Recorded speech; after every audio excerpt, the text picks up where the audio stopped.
The first part of my presentation, though, comes with a little bit of a heed of a warning.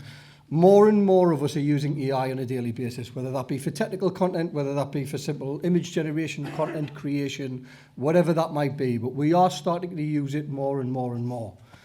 And I use LinkedIn on a very, very, very regular basis. I'm a massive advocate for LinkedIn. However, please be careful when you are using technical content on things such as LinkedIn. These are posts which I've seen over the weekend, which are AI generated from whatever source that might be, which are technically incorrect. From definitions being incorrect on drawings, whoever that might be coming from. So a little bit of a heed of warning of where you are finding your sources of information. If you don't have that prior knowledge to be able to find errors in what you see, you might think and trust that as gospel, and it is incorrect. So please, please, please be careful when you are using certain sources of information. So another example that we've got, a cheat sheet created from ASME and from ISO directly from ChatGPT. So I created this again over the weekend. A simple example that we look at on the ASME standard, we can see concentricity and symmetry there. That was actually removed in the 2018 version of the standard. So again, please be careful on the sources of information that you are using. Again, reach out to any one of us at 3D scanners, and we should hopefully be able to help. So that's my little rant over to do with AI and GD&T. So what is GD&T then? The reality is it is a national language of symbols that are used on engineering drawings. Are used to describe the size, location, orientation and form of part features. Commonly, you will see if you Google GD&T, for example, the acronym for SLOF. And it's a design philosophy which should be, keyword there, based on functionality and interchangeability. But the reason when I say should be is because the application from the design up front stage needs to be done correctly, which has been an issue in the past, which is starting to improve in industry. And it's governed by overall standards, whether that be the ASME Y14.5 standard, BS 8888, or the family of ISO standards, including ISO 1101. So we'll recognise some of these symbols, hopefully, or definitely, hopefully, when it comes to the quiz later on. Straightness, flatness, circularity or position, and circular runout, total runout, etc., etc. So a little bit of an example of a snippet of an engineering drawing. Again, not a complete drawing, just for information purposes. We've seen a little video so far of how we would then apply that utilising in PolyWorks. So first and foremost, importing a model. We're then going to go through and define the features, and we're then going to go into geometry controls and add the relevant tolerances that we are utilising from the engineering drawing. Again, manual process. We're adding things on, always prone to human error. So this is essentially the traditional method, but we are trying to move away as an industry and trying to automate that process as much as possible. So you can see simple product here, 3 planes created, datum A, B and C, 8 cylinders created, and then we're going to start applying the GD&T requirements. Again, we step through that. We've seen that on a number of occasions throughout the day. So manual process, add the features, add the relevant GD&T controls, which is where we've seen throughout the day model-based definition and PMI. So what is model-based definition?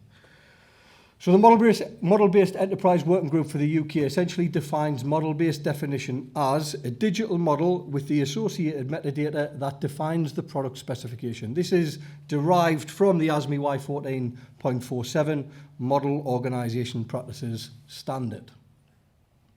So what does that look like for us? Essentially, we have a 3D CAD model. We've got the relevant PMI embedded onto that model and essentially combined creates MBD. So what would that look like for us in PolyWorks? We've seen this so far in Ben's presentation, where when we import a CAD model, if it's got PMI embedded, it will then fire up a warning with us because by default I'm operating within the ASME standard, and the GD&T created or the PMI embedded was in the ISO standard. So we can just see that importing. Do I want to switch? Yes, it's going to automatically switch the GD&T standard in accordance with the model, and it's going to bring across all of the features, the tolerances, balloon numbers, all that relevant metadata which has been embedded onto the model. And as Ben mentioned earlier on, it's also going to give us an import log of what's been successfully brought in, any warnings associated with that. And in this instance, my experience, what we've had with this, we can use this slightly as a drawing review. Because the GD&T standards are embedded into the software, that gives us the ability to actually interpret what's applied onto the model. Is it technically correct? So we can then see as well the specific model views have been embedded onto the model, so the designer of that upfront application has been able to essentially create our measurement report and output from there. So we're just stepping through some of our control views.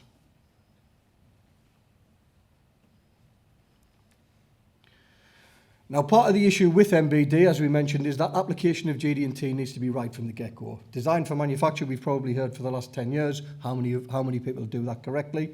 We are starting to see more and more from a GD&T training, more and more design applications for GD&T training, rather than us at the back end in metrology, really looking at how we apply that GD&T controls, not just on the model, but as in the tolerances, the tolerance zones, the shapes, what they look like from that design stage. I think John touched on it earlier on, of feeding that, or having that information, the feedback loop back into design. We are seeing that more and more and more. I know there's many of you in the room we've spoken to today that have previously been on our GD&T course, our one-day introduction course. But we also offer an application-driven consultancy where we look at your product, your requirements, and tailor that training specifically to your needs. But today, what I'm very pleased to launch is a development from our introduction course, which is GD&T for PolyWorks. This will be a 2-day course specifically building on that introduction level and talking about, well, actually, how do we talk about the GD&T options in PolyWorks Inspector? How do we then look at the measured envelopes, the data and feature simulators in PolyWorks Inspector? And then also the application and analysis of those GD&T features within the software itself. So building on that foundational knowledge that we've learned through our introductory course, how we can apply and analyze them features within PolyWorks Inspector. So if you are interested in learning a little bit more about that, come and speak to any one of us after today or reach out to any one of us kind of in the exhibition room.